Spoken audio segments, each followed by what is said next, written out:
world updates from the Oval. Ahead of President Emmanuel Macron's plan of cabinet reshuffle, French Prime Minister Edouard Philippe is replaced with Jean Castex. Regarded as an expert in the field of health with several years of experience in French health ministry, Castex, a former public servant, is known as Mr. Deconfinement for his crucial strategies to lift lockdown measures in the country. Indian Prime Minister Narendra Modi visited the Himalayan region of Ladakh amid China-India border clash. At least 22 people killed in a bus passenger train accident in Pakistan's Punjab province. Accident took place on Friday in Sheikhupura district of Punjab province of the country. China appointed hardliner Zheng Yanxiang as head of its new security agency in Hong Kong. Before it, Zheng was Secretary General of the Communist Party Committee in the southern province of Guangdong, but he is best known as party boss in the Guangdong city of Shanwei. In 2011, villagers in Shanwei were protesting for compensation for land acquired by the government, and Zheng quelled the movement back in 2011. United States reported more than 55,000 COVID-19 cases in a single day, the highest in the world. It is also known that the President Donald Trump, despite several requests and protests from dwellers of the area, amid record rising cases of coronavirus of course, Trump is willing to organize a fireworks show at Mount Rushmore on 4th of July, which is of course celebrated as US Independence Day. A lot changes in a day, and so we must know it. Hello friends, you have tuned into The World as We Know It, presented by The Oval, a daily news capsule of updates from around the world. So let's get started with all that happened on 3rd of July. Starting the updates with the largest continent of the world, that is Asia. Philippine President Rodrigo Duterte signed the anti-terrorism bill on Friday, which will come into force in the coming weeks. This will widen the definition of terrorism to cover incitement and will permit authorities to conduct surveillance of terrorists suspected for 60 days, to arrest them without a warrant, and to hold them for 24 days. Activists in the country are skeptical of the motives and legality of the legislation, saying the definition of terror is vague and Duterte could use it to quell other democratic movements. China commenced its military exercises around the Paracel Islands in the controversial South China Sea, which are expected to run until Sunday. The Paracel Islands are also claimed by Vietnam and Taiwan. However, China lays claim to 90% of the waters. Sri Lanka signed the Status of Force Agreement, that is SOFA, with the US, allowing the American forces to tour the country to conduct combined security operations.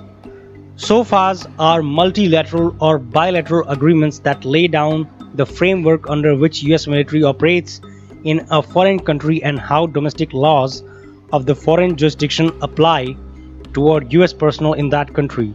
It was deemed controversial by the Philippines, which abrogated the pact some time ago. In an alternative way to fight for democracy, Hong Kong pro-democracy activists are mulling over a parliament in exile. A citizen named Cheng told Reuters a shadow parliament can send a very clear signal to Beijing and the Hong Kong authorities that democracy need not to be at the mercy of Beijing. North Korean leader Kim Jong-un praised their efforts in stopping the deadly coronavirus from making inroads. In a meeting of the Politburo of the ruling Workers' Party, he said, "We have thoroughly prevented the inroad of the malignant virus and maintained a stable anti-epidemic situation despite the World Health Crisis, which is a shining success achieved." Sources for the Asian updates were Asia News, Asian Tribune, and Reuters. Well friends, if you want to get more news updates and also want to listen with just your earphones or speaker plugged in, just follow us and like our posts on Spotify, our Instagram, Twitter, and other platforms with username @OvalTheGlobal, where you can have more information about the world while you do other things. You know how to use social media in a knowledgeable and productive ways, so just go to @OvalTheGlobal. Let's move on to the next continent of the world, American continents. Canada is suspending its extradition treaty with Hong Kong in response to the new security law China has imposed on the territory. Canada will also treat sensitive goods being exported to Hong Kong as if they were being sent to mainland China. An armed man rammed a truck through the gates of Canadian PM Justin Trudeau's and Governor General Julie Payette's official residence. Both the PM and Governor General were not at their residence. The man was arrested by the Canadian security. Brazil's President Jair Bolsonaro passed a bill on the mandatory use of masks against COVID-19, but ironically removed some provisions that required masks use in places where people gather, such as shops, religious temples, and schools. He argued that wearing masks in such cases incurs a possible violation of residence contrary to the Constitution. Well, personally, I don't know which rational constitution of the world allows its citizens to throw them into the hands of a pandemic by not having precautionary measures. An earthquake struck the US territory of Puerto Rico today of magnitude 4.9 on seismic scale. There were no casualties on the island, but a house was damaged. The US Geological Survey said the epicenter was 5 kilometers southeast of La Paraguera at depth of 6 kilometers. Venezuela received 4 more oil tankers carrying 1.1 million barrels of gasoline from Iran. However, Venezuela speculates that the US might confiscate these oil tankers. Previously, 5 Iranian oil tankers carried 1.53 million barrels of gasoline and fuel processing additives to Venezuelan ports. Sources for the American updates were The Guardian, TeleSUR, Reuters, and Prensa Latina. If you're still tuned in and like our show and the whole information compilation from around the world, please like and follow and subscribe to our account and channel, The Oval. We keep posting informative and interesting stuff on our Instagram page, @OvalTheGlobal. Search the name in the YouTube search bar, The Oval. Or you can type in your Telegram channel, @OvalTheGlobal. Let's move ahead with the next continent in the list, Europe. Upskirting made a punishable crime in Germany. The lawmakers passed the legislation under which the practice will be punishable by a fine or a prison sentence of 2 years. Speaking about it, Justice Minister Christine Lambrecht said, "To photograph a woman under her skirt or her bust line is a shameless violation of her privacy." 4th of July will mark the day when constitutional changes in Russia, including the amendment paving the way for President Vladimir Putin to rule the country until 2036, come into effect.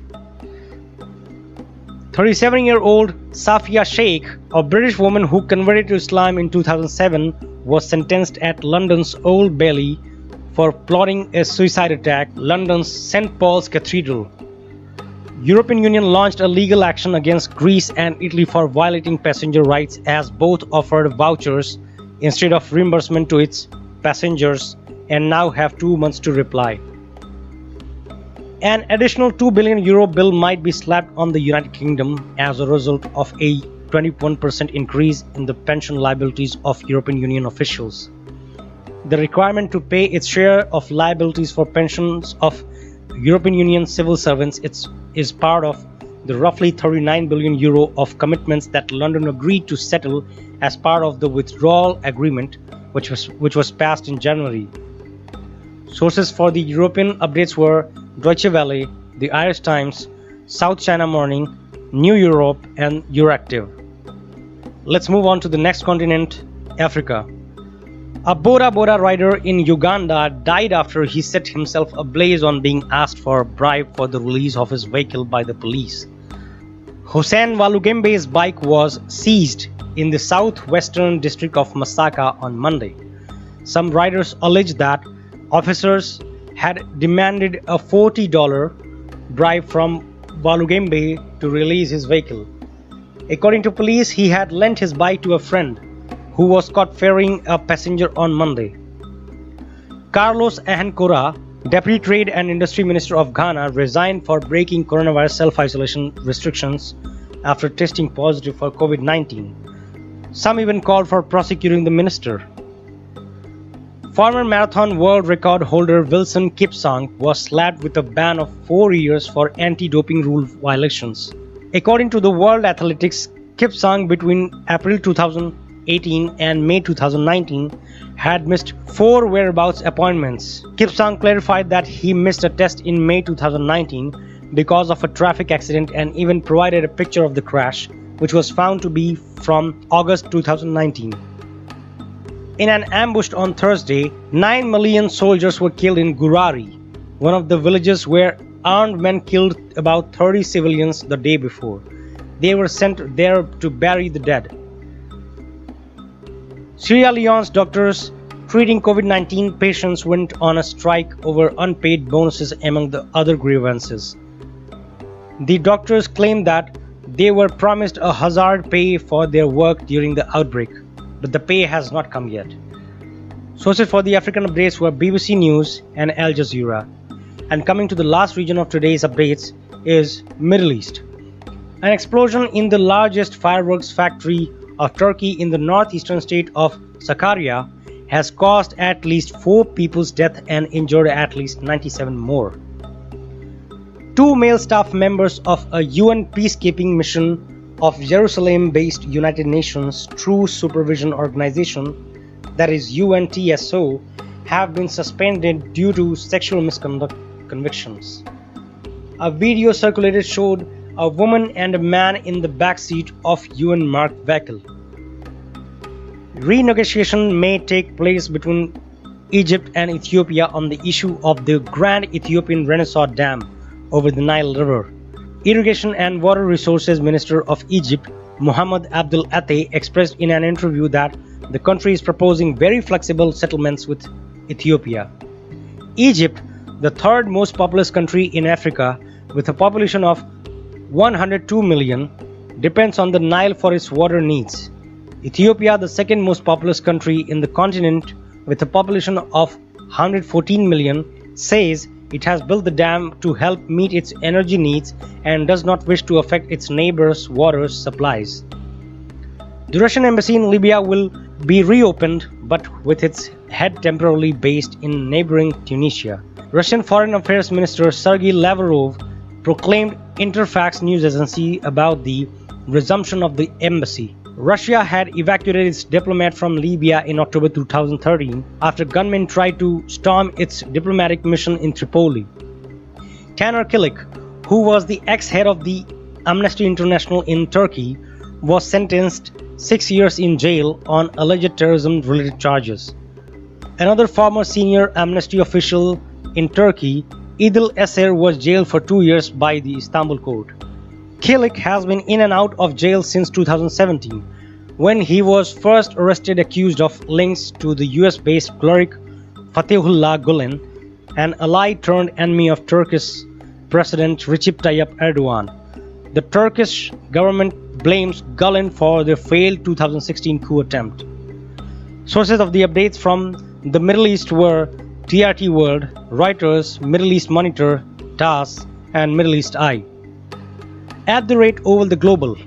Just type this username in your every social media account and you can get more world's updates on just one platform and within even 10 minutes.